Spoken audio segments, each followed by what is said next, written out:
పరిశుద్ధాత్మ గైడెన్స్ లేకపోతే పొసగదు ఎవరితో. ఎవరైనా నాతో కలిసి పనిచేసేవారు, మీరు అడగండి, నీ దైవజనులతో కలిసి 50 దినాల్లో పరిచర్లో పనిచేసేవారు, పొసగని వారు ఎవరైనా ఉంటే మార్చేయ అని చెప్పండి. చికాకు చేసేవారు ఎవరైనా ఉంటే మార్చేయ, విసిగించేవారు ఎవరైనా ఉంటే మార్చేయ, బలహీనపరిచేవారు ఎవరుంటే మార్చేయ. అది ఆత్మ దూరం చేయి ప్రభు అని చెప్పండి.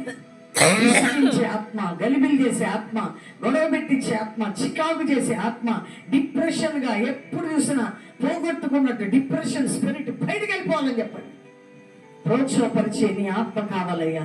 అట్టి వారు నీ దాసురాలతో ఉండాలయ్యా అని చెప్పండి. అట్టివారే నా ప్రక్కన నా ముందు ఉండాలి, మాతో ఉండాలి.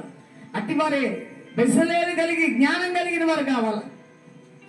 అప్పుడే పబ్లిక్ మీటింగ్స్ ప్రోగ్రామ్స్ మేము ముందుకు పోగలం. ప్రభుత్వం అడగండి, పబ్లిక్ మీటింగ్స్ ఎక్కడ పెట్టాలో మీరే ద్వారాలు తెరివయ్యా, మీరే మ్యాన్ పవర్